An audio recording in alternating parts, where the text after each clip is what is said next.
Hello students, good morning. आज अपन MA और MSc के लिए जो अपना पेपर चलता है क्लाइमेटोलॉजी एंड ओशियनोग्राफी में, आज अपने एक मेन यूनिवर्सिटी के जो एग्ज़ाम होते हैं उनकी दृष्टि से कि बहुत ही महत्वपूर्ण क्वेश्चन पर अपन चर्चा करेंगे कि वो क्वेश्चंस क्या हैं। और वो अपने पास में क्वेश्चन है जलवायु का वर्गीकरण, यानी कि जो अपने पास में क्लासिफिकेशन ऑफ ए क्लाइमेटोलॉजी या क्लाइमेट हैं, और वो किसके द्वारा, कोपेन के द्वारा। जो विश्व का जलवायु वर्गीकरण है जिस पर मिस्टर कोपेन ने अपने जो जलवायु के बारे में संपूर्ण विश्व को अलग अलग भागों में बांटा था, वो कौन से थे, कौन से संकेतों का उसने उपयोग किया है, उन सब के बारे में अपन थोड़ा सा चर्चा करेंगे कि किस प्रकार से मिस्टर कोपेन ने जो विश्व की जलवायु का वर्गीकरण किया था। तो आज का अपने पास में टॉपिक है classification of climate. Classification of climate, जलवायु का वर्गीकरण बाय मिस्टर कोपेन, यानी कि कोपेन के द्वारा जलवायु का वर्गीकरण, यानी कि जो विश्व की जलवायु का जो वर्गीकरण किया था वो मिस्टर कोपेन ने किया था। और उसी वर्गीकरण के द्वारा अन्य विद्वानों ने जो अपना वर्गीकरण प्रस्तुत किया था, यानी अपन कह सकते हैं कि संपूर्ण विश्व की जलवायु का जो वर्गीकरण करने की शुरुआत थी वो किसने, जो मुख्य रूप से सैद्धांतिक रूप से जिसमें एक विस्तृत रूप से उन्होंने अपना वर्गीकरण प्रस्तुत किया था, वो थे अपने पास में मिस्टर कोपेन। सबसे पहले जो कोपेन थे वो अपने पास में कहाँ के थे, जर्मनी के थे, यानी कि जर्मनी के रहने वाले थे। और ये जलवायु और वनस्पति विज्ञान के जो हैं भूगोलवेत्ता हुआ करते थे, यानी कि मिस्टर जो कोपेन हैं वो जलवायु और वनस्पति विज्ञान के जो ज्ञाता थे। और उन्होंने अपना जो जलवायु का जो वर्गीकरण है वो जलवायु का वर्गीकरण सबसे पहले 1919 में प्रस्तुत किया था, यानी कि सबसे पहले जो जलवायु का वर्गीकरण प्रस्तुत किया वो 1919 में प्रस्तुत किया था। और वो था मात्रात्मक वर्गीकरण उन्होंने प्रस्तुत किया था, यानी कि शुरुआत उन्होंने जो अपना जलवायु वर्गीकरण जो करने की शुरुआत की थी वो कब की, 1919 में। उसके बाद में उन्होंने जो विश्व का जो जलवायु वर्गीकरण था, विश्व का जलवायु वर्गीकरण, यह उन्होंने 1931 में प्रस्तुत किया था, यानी कि शुरुआत उन्होंने 1919 में की। उसके बाद में संपूर्ण विश्व का जो जलवायु वर्गीकरण दिया वो अपने पास में कब आया, 1931 में।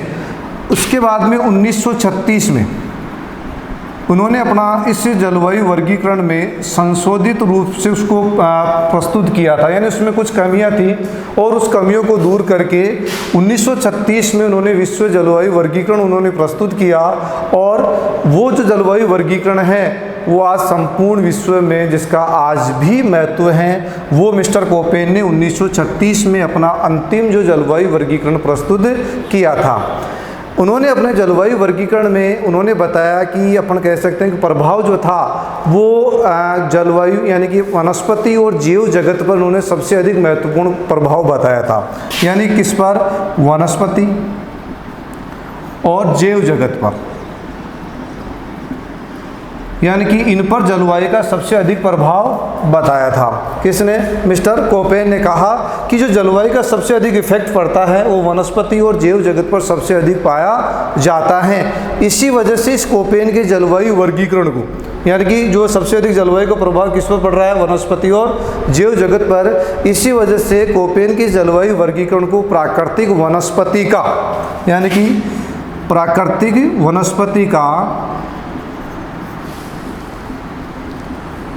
वनस्पति का आनुभाविक वर्गीकरण कहते हैं। आनुभाविक वर्गीकरण, यानी कि इंपीरियल क्लासिफिकेशन, यानी कि किस कारण से कि मिस्टर कोपेन ने कहा कि सबसे अधिक जो जलवायु का प्रभाव पड़ता है वो वनस्पति और जीव जगत पर पड़ता है, सबसे अधिक महत्वपूर्ण प्रभाव इन्होंने बताया। इस वजह से कोपेन की जलवायु वर्गीकरण को प्राकृतिक वनस्पति का क्या, आनुभाविक वर्गीकरण के नाम से इसको जाना जाता है। किसको, कोपेन के जलवायु वर्गीकरण को। उसके बाद में अपने जलवायु वर्गीकरण में जो वर्णन करते हुए उन्होंने बताया कि जो अपने पास में पौधों के विकास के लिए अपन कह सकते हैं वनस्पति के विकास के लिए सबसे अधिक जो अपने पास में इन्होंने तीन जो तत्वों की अपन कह सकते हैं तीन मूलभूत आवश्यकता उन्होंने बात की थी, वो और क्या थी। उन्होंने कहा कि पौधों के विकास के लिए एक तो अपने पास में वर्षा की प्रभावशीलता, एक दो उन्होंने क्या दिया कि पौधों के विकास के लिए वर्षा की प्रभावशीलता होना आवश्यक है। दूसरा उन्होंने कहा कि वर्षा की क्वांटिटी यानी वर्षा की मात्रा कितनी है। और नंबर 3 है अपने पास में तापमान का सुचारू रूप से होना परम आवश्यक है, यानी कि तो तापमान भी वहाँ पर पर्याप्त रूप से उनको मिलता रहना चाहिए। यानी कि मिस्टर कोपेन ने अपने जलवायु वर्गीकरण में पौधों के विकास के लिए 3 बातों का उन्होंने जिक्र किया है। पहला वर्षा की प्रभावशीलता था, दूसरा अपने वर्षा की मात्रा है, और तीसरा तापमान का सुचारू रूप से होना आवश्यक है, जिससे कि पौधों और वनस्पति और जीव जगत में जो भी अपने पास में है उनका विकास लगातार होता रहे।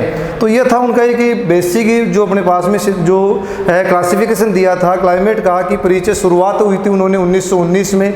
1931 में विश्व जलवायु वर्गीकरण प्रस्तुत किया, 1936 में संशोधन हुआ और वनस्पति और जीव जगत को आधार माना, और इसी के कारण उसको इनके जो जलवायु वर्गीकरण को प्राकृतिक वनस्पति का आनुभाविक वर्गीकरण कहा जाता है, इंपीरियल ऑफ क्लासिफिकेशन कहा जाता है।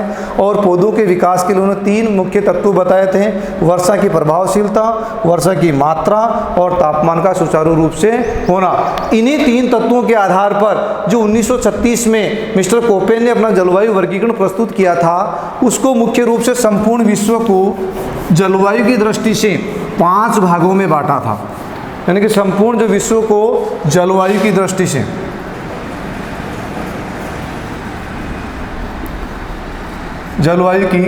से 5 भागों में बांटा है। यानी शुरुआत में अपन बात करते हैं कि जो संपूर्ण विश्व की जलवायु को, या अपन कहें संपूर्ण विश्व को कितने भागों में, 5 भागों में इन्होंने बांट दिया।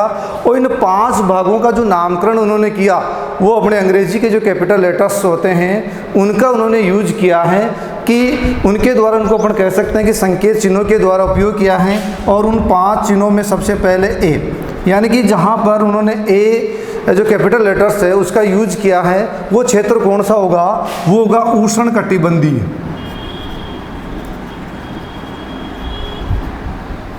उष्णकटिबंधीय या भूमध्य रेखीय आर्द्र, भूमध्य रेखीय आर्द्र जलवायु।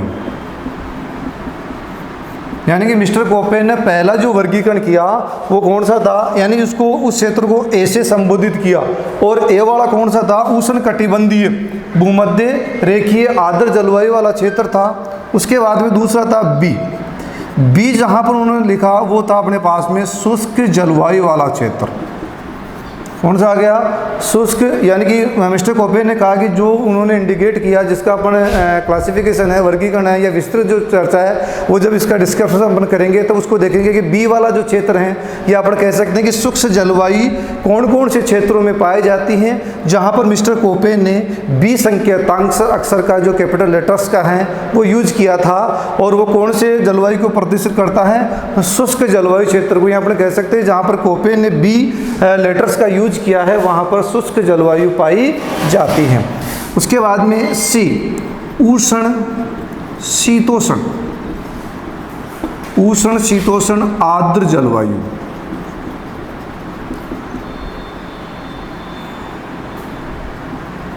यानी कि दूसरा अपना सी जो लेटर्स का यूज किया है वो कौन सा था, उष्ण शीतोष्ण आर्द्र जलवायु वाला जो क्षेत्र था वहाँ पर। उसके बाद में अपने पास में आता है डी था अपना शीत शीतोष्ण, शीत शीतोष्ण जलवायु। और लास्ट में अपने पास में कितने भागों में था, 5 भागों में इन्होंने डिवाइडेशन किया था। संपूर्ण विश्व की जलवायु को 5 भागों में बांटा था। पहला उष्णकटिबंधीय, दूसरा शुष्क जलवायु, तीसरा उष्ण शीतोष्ण आर्द्र जलवायु है, फोर्थ अपने पास में है शीत शीतोष्ण जलवायु, और 5th नंबर है अपने पास में ध्रुवीय जलवायु। यानी कि जो ठंडे प्रदेशों में जलवायु पाई जाती है वो ई।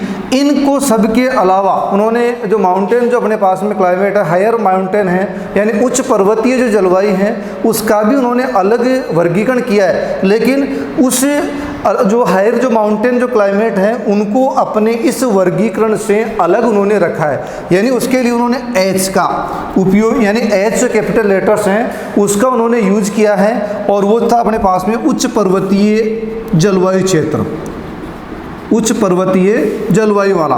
अब यहाँ पर अपन ने शुरुआत की थी कि 5 ही हैं, तो अभी हम जैसे अपन कहेंगे इनको जो एच वाला जो हायर माउंटेन वाला जो क्लाइमेट है उसको अपने जलवायु वर्गीकरण से अलग रखा है, और वो कौन सा था, एच। तो यहाँ पर अपन चर्चा जो हो रही है वो 5 की हो रही है। अलग से जो डिस्क्रिप्शन दिया गया है, जो अपने पास में वर्णन जो आएगा वो उच्च पर्वतीय जलवायु है, वो अपने पास में ई जो ध्रुवीय जलवायु है उसी का पार्ट है, माउंटेन है, बर्फीले वाले क्षेत्र का पार्ट है, लेकिन उसको और ज़्यादा समझाने के लिए उन्होंने एच की श्रेणी में रखा है, लेकिन अपने वर्गीकरण से इनको अलग रखा है। तो ये तो थे अपने पास में मुख्य जो उसके 5 जो भाग थे, यानी कि ए, बी, सी, डी और ई। याद करने में उष्णकटिबंधीय, उसके बाद में शुष्क है, फिर अपने पास में उष्ण शीतोष्ण है, शीत शीतोष्ण है और ध्रुवीय जलवायु है। अब उसके बाद में ये उसको और थोड़ा सा उसको क्लासिफिकेशन करने के लिए इसका बी वर्ग की जलवायु, और उसको 2 भागों में इसको रखा दिया। बी वर्ग की जलवायु को एक अपने पास में बी एस और एक अपने पास में बी डब्ल्यू, बी एस और बी डब्ल्यू। बी एस जो अपने पास में है वो स्टेपी जलवायु, स्टेपी जलवायु है, और बी डब्ल्यू है अपने पास में मरुस्थलीय जलवायु, मरुस्थलीय जलवायु। तो यानी बी वर्ग की अपन ये कह सकते हैं ये ए वर्ग की यानी मुख्य पार्ट है, ये अपने पास में बी वर्ग की जलवायु, जिसको और जो क्षेत्र बच गया था उसको ऐड करने के लिए, अपने वर्गीकरण में शामिल करने के लिए 2 पार्ट कर दिए, बी एस यानी स्टेपी जलवायु और बी डब्ल्यू मरुस्थलीय जलवायु। जो अपने पास में 5th नंबर था ध्रुवीय जलवायु, जिसको भी 2 पार्ट में कर दिया। अपन कह सकते हैं ई जो जलवायु प्रदेश था उसको भी ई एफ और ई टी, ई एफ व ई टी जलवायु में 2 भागों में इसको बांट दिया है। ई एफ और ई टी के बारे में जब हम वर्णन करेंगे तब उनका विस्तृत से आ जाएगा कि ई एफ जलवायु प्रदेश कौन सा है और ई टी जलवायु प्रदेश कौन सा है, इन दोनों में क्या अंतर पाया जाता है। ये इसके मुख्य पार्ट्स थे। तो एक बार देखो अपन, ए उष्णकटिबंधीय भूमध्य रेखीय आर्द्र जलवायु, बी शुष्क जलवायु, सी उष्ण शीतोष्ण जलवायु, डी शीत शीतोष्ण जलवायु, ई ध्रुवीय जलवायु, एच हायर माउंटेन क्लाइमेट है अपने उच्च पर्वतीय जलवायु, बी वर्ग की जलवायु में बी एस स्टेपी जलवायु के लिए, बी डब्ल्यू अपने मरुस्थलीय जलवायु के लिए, और ई एफ जो जलवायु है अपने ई एफ और ई टी के लिए यहाँ पर उसको इंडिकेट किया है। अब इनमें भी क्या था कि जैसे उष्ण कटिबंधीय मरुस्थलीय अपने भूमध्य रेखीय आर्द्र जलवायु है, इनमें भी थोड़ी अलग अलग विशेषताएं पाई जाती थी। तो ये तो अपने पास में कैपिटल लेटर्स थे, और इनके उपविभाग करने के लिए और इनको विस्तृत रूप से समझाने के लिए उन्होंने जो अपने अंग्रेजी के स्मॉल लेटर्स का यूज किया है, और मुख्य रूप से उन्होंने 4 भागों में उसको उपविभागों में डिवाइडेशन किया है, जिसमें अपने पास में 4 भागों में सबसे पहला अपने पास में स्मॉल एफ, यानी कि जहाँ पर उन्होंने स्मॉल एफ का यूज किया है वो कौन सा क्षेत्र होगा, आर्द्र प्रदेश होगा। यानी आर्द्र जलवायु अपन कह सकते हैं कि वहाँ पर जलवायु आर्द्र पाई जाएगी, बारिश अच्छी वहाँ पर होगी। उसके बाद में स्मॉल डब्लू, यहाँ पर देखो डब्लू है विंटर यानी कि शीत ऋतु, लेकिन शीत ऋतु कैसी होगी, शुष्क होगी। यानी कि जहाँ पर अपने पास में स्मॉल डब्लू आ रहा है, छोटा जो डब्लू आ रहा है वो किसको प्रदर्शित कर रहा है कि वहाँ पर शीत ऋतु है, लेकिन कैसी हैं, शुष्क हैं, शीत ऋतु शुष्क वहाँ पर पाई जाती है। उसके बाद में स्मॉल एस यानी समर ग्रीष्म ऋतु। अब यहाँ पर ग्रीष्म ऋतु तो है लेकिन कैसी है, वो भी शुष्क है। तो स्मॉल एस अपने पास में किसको, ग्रीष्म ऋतु है, लेकिन वो ग्रीष्म ऋतु कैसी हैं, शुष्क वहाँ पर पाई जाती है। उसके बाद में अपने पास में स्मॉल एम जो प्रदर्शित कर रहा है कि मानसून जो ऋतु है उसमें मानसून काल में प्रचुर मात्रा में बारिश होती है। यानी मिस्टर कोपेन ने जिस क्षेत्र के लिए स्मॉल एम को जो इंडिकेट किया था वहाँ पर क्या कह रहा है कि मानसून जो काल अपने पास में, मानसून जो ऋतु है या मानसून का जो समय है वहाँ पर प्रचुर मात्रा में वर्षा होती है। यानी कि वर्षा की मात्रा वहाँ पर पर्याप्त मात्रा में पाई जाती है। अब यहाँ पर ये तो हो गई अपने पास में, अब और इसको क्लासिफिकेशन करने और इसको उप विभागों में डिवाइड किया है और उनको विस्तृत जो 1936 में यानी 1936 में उन्होंने अपना अंतिम जो संशोधन प्रस्तुत किया था उस पार्ट में और इसको समझाने के लिए उन्होंने कुछ और उप अपने पास में स्मॉल लेटर्स हैं, लेकिन उन्होंने अलग रूप से किया है। जैसे W का भी उन्होंने यूज़ किया है, वो कैसे किया है और क्या उन्होंने बताया है उसके बाद में अपन करेंगे। तो F अपने पास में किसको प्रदर्शित कर रहा है? आर्द्र जलवायु को। स्मॉल W शीत ऋतु के सी शुष्क, स्मॉल S ग्रीष्म ऋतु है के सी शुष्क हैं, स्मॉल M यानी मानसून ऋतु है लेकिन उसमें प्रचुर मात्रा में बारिश होती है। ये था। उसके बाद में जो अन्य जो उपविभाग आए हैं उन उपविभागों में जो मिस्टर कोपेन ने जो अपना वर्गीकरण दिया था उसमें सबसे पहले अपन बात करते हैं स्मॉल W है, लेकिन उन्होंने ऊपर एक इंडिकेट एंड डैश का निशान लगा दिया और ये क्या प्रदर्शित करता है कि शरद ऋतु है। ऋतु कौन सी है? शरद ऋतु है। इस शरद ऋतु में वर्षा होती है वो प्रचुर मात्रा में होती है। यानी कि मिस्टर कोपेन ने कहा कि जहाँ पर W डैश वाला जो क्षेत्र पाया जाता है वहाँ पर बारिश होती है, लेकिन कौन सी ऋतु में होती है? शरद ऋतु में वहाँ पर बारिश होती है। उसके बाद में स्मॉल W में डबल डैश वहाँ पर इंडिकेट किए हैं और उन्होंने कहा कि साल के 2 महीने, साल के 2 माह में अधिकतम व न्यूनतम वर्षा, अधिकतम व न्यूनतम वर्षा होती है। यानी 2 महीने में तो अधिकतम वर्षा प्राप्त होती है और 2 महीने ऐसे होते हैं जहाँ पर सबसे न्यूनतम वर्षा वहाँ पर प्राप्त होती है। उसके बाद में है अपने पास में आई, यानी कि यहाँ पर कि जो अपने पास में एक वर्ष भर में जो 2 महीने हैं, 2 महीने का तापांतर, यानी कि जो ताप का जो अंतर है, दिन और रात का जो तापांतर होता है उसको अपन तापांतर कहते हैं, कि उसका तापांतर जो है वो 5 डिग्री सेल्सियस से कम पाया जाता है। या अपन कह सकते हैं कि जहाँ पर आई जो जलवायु प्रदेश उन्होंने इंडिकेट किया है उसको अपन वर्ष भर के जो 2 महीने उन्होंने जो निष्कर्ष निकाला है वहाँ पर जो टेम्परेचर का जो डिफरेंट है, जो तापांतर का जो अंतर है वो 5 डिग्री सेल्सियस से वहाँ पर कम पाया जाता है। उसके बाद में जी जलवायु प्रदेश, स्मॉल जी का उन्होंने यूज किया और ये कहते हैं कि यहाँ पर जो बारिश होती है जी वर्ष यानी कि ग्रीष्म ऋतु में बारिश होती है।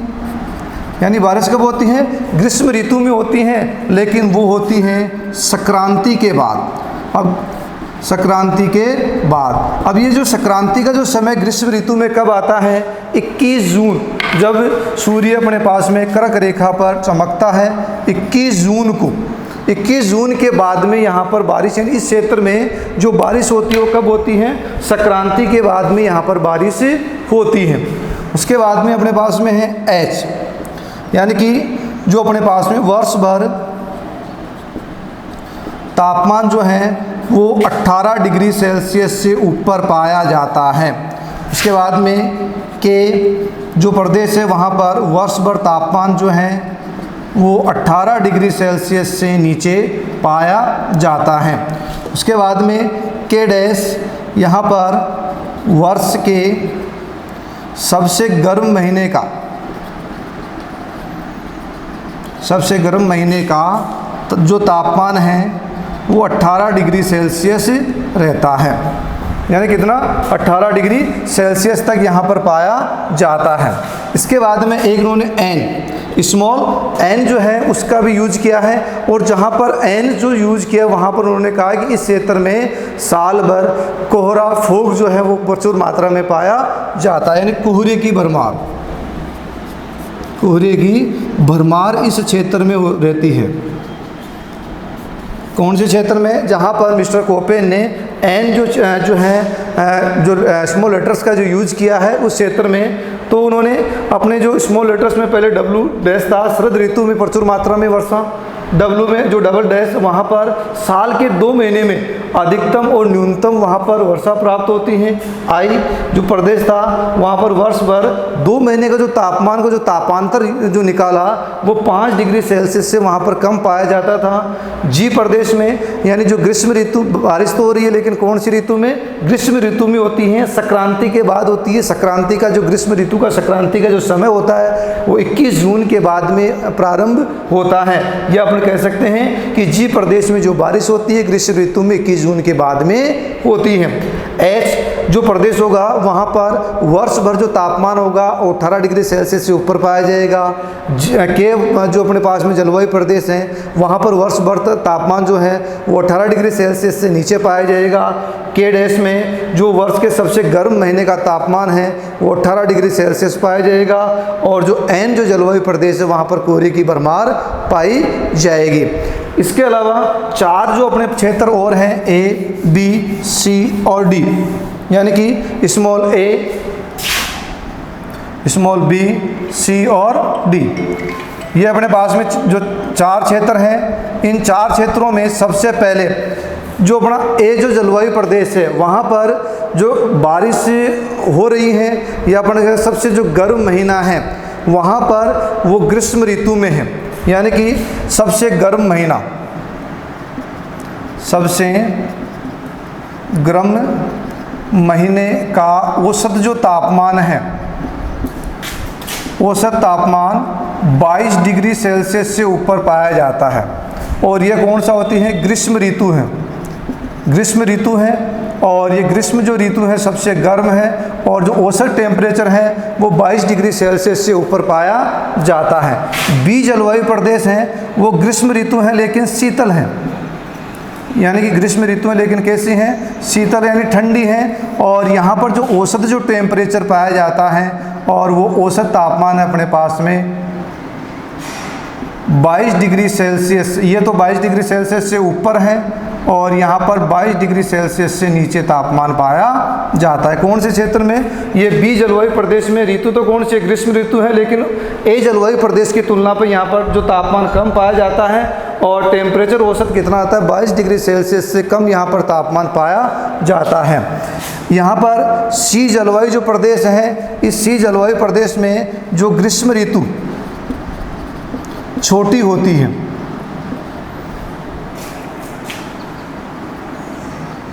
इस सी जलवायु प्रदेश में शीत ऋतु क्या होती है? छोटी होती हैं और वर्ष के 8 महीनों में शीत ऋतु कैसी है? छोटी है। इसलिए वर्ष के 8 महीनों में जो तापमान है वो कितना पाया जाता है? 18 डिग्री सेल्सियस से ऊपर यहाँ पर पाया जाता है। यानी सी जलवायु प्रदेश में शीत ऋतु है और शीत ऋतु की अवधि कैसी है? छोटी होती है। इस वजह से वर्ष के 8 महीनों में जो टेम्परेचर है वो 18 डिग्री सेल्सियस से ऊपर पाया जाता है। डी जलवायु प्रदेश में शीत ऋतु पाई जाती है और इस शीत ऋतु में टेम्परेचर जो है वो 18 डिग्री सेल्सियस से नीचे पाया जाता है।